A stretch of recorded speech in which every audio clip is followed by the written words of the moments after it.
And the Roman Catholic Cathedral was the aiming point for the dropping of the bomb on Nagasaki. So even the good war, as we look back and call it, had its faults and ran afoul of the just war criteria. And remember, Christian theology says you must satisfy all 8 of these criteria in order for it to be moral for a Christian to participate. Yet the Enola Gay, which dropped the bomb on Hiroshima,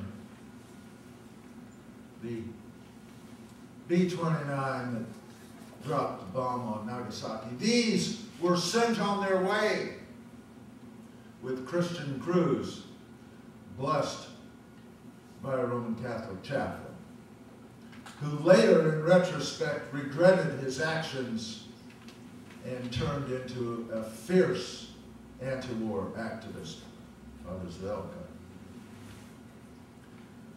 Now,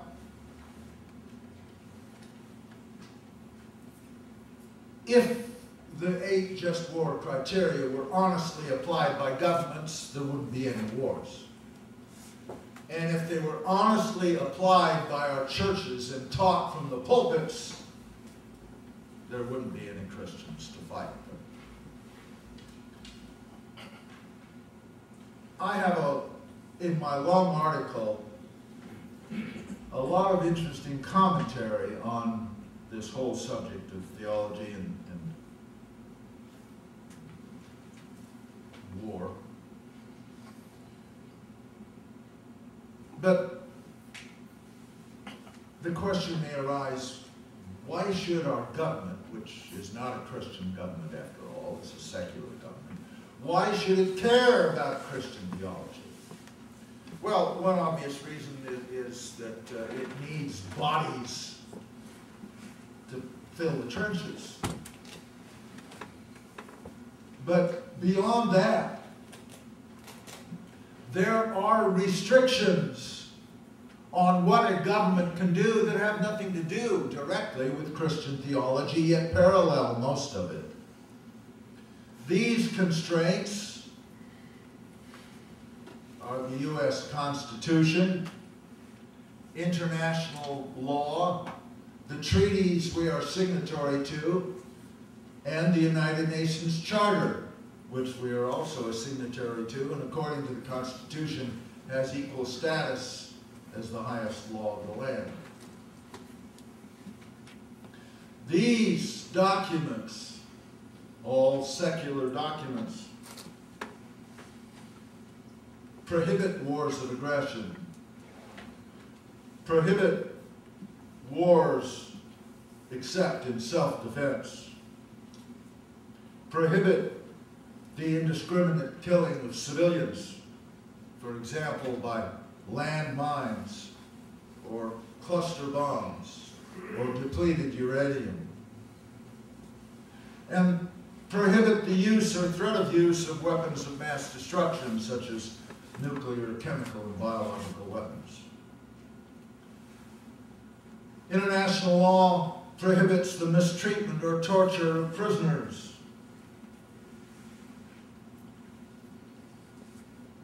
Since World War II, since 1941, there has never been a declaration of war by the U.S. Congress. And yet, since that time, we have bombed, invaded, and otherwise gone to war against China, Korea, China again, Guatemala, Indonesia, Cuba, Guatemala again, Congo, Peru, Laos, Vietnam, Cambodia, Guatemala again, Libya, Grenada, El Salvador, Nicaragua again, Panama, Iraq, Sudan, Afghanistan, Yugoslavia, and of course Iraq again, and Afghanistan still. Coleman McCarthy asked the following questions about this list. In how many of these countries did a democratic government respectful of human rights occur as a direct result of the U.S. killing spree? And the answer is none. Zip, nada, zero, goose egg. I could ask some additional questions about this same list of nations we have gone to war against. How many had attacked the United States? How many posed even a credible threat to attack the United States? In how many of these cases were even one or two of the just war criteria satisfied? And how many of these military adventures benefited the American people as a whole? And again, the answer in every case is none. Zip, nada, goose egg.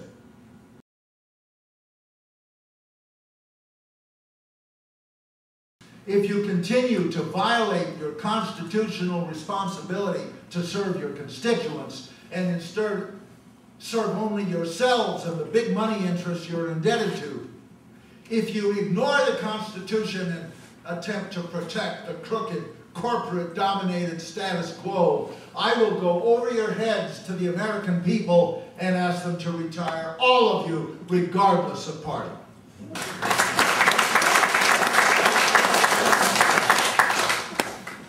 In order to restore some semblance of our republic, we must give the people real choices, not false ones. And we must have an informed electorate, not a brainwashed electorate. This means electoral reform and media reform. The constitutional principle of one person, one vote means that any means of voting which does not produce a paper ballot that can be counted, recounted, and audited as necessary is unconstitutional. I ask Congress and the states to return to paper ballots and institute full public financing of elections, proportional representation, preference voting, abolition of burdensome petition requirements on independents and third parties, and so working people can actually vote, making Election Day a federal holiday. Now, many of these changes are designed to empower third parties. You see, there is nothing democratic about a two-party system when both parties are owned at the highest level by the same powerful interests. I also asked Congress to quickly pass a constitutional amendment restoring the original meaning of this document. The amendment says, corporations and other fictitious entities are not persons under this Constitution and shall have none of the rights and privileges thereof. Power violating the Constitution in their oath of office, the evidence of their guilt is absolutely overwhelming. See, when I took the oath of office just now, I promised to protect and defend the Constitution of the United States against all enemies, foreign and domestic. And that includes the renegade president and vice president.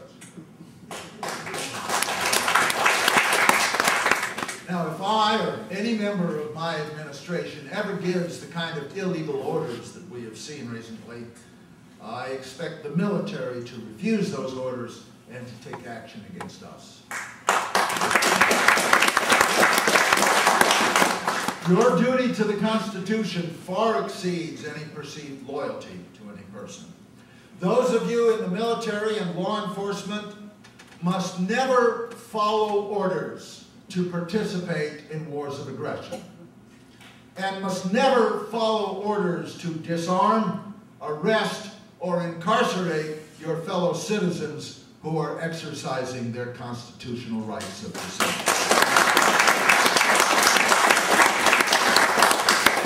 Those attempting to take away our rights have cited the phony War on Terror and the attack on 9/11/2001 to justify their actions.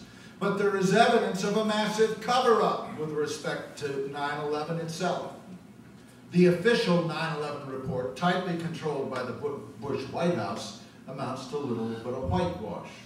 When combined with the confiscation of videotapes, audio tapes, black boxes, and other evidence by the FBI, it's clear that regardless of who was responsible for 9/11, the subsequent cover-up was itself a conspiracy involving elements of the White House and the intelligence establishment.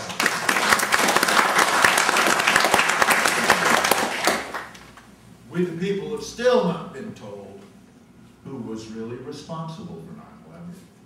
Dedicated researchers have proven it could not have happened the way the Bush administration said it did.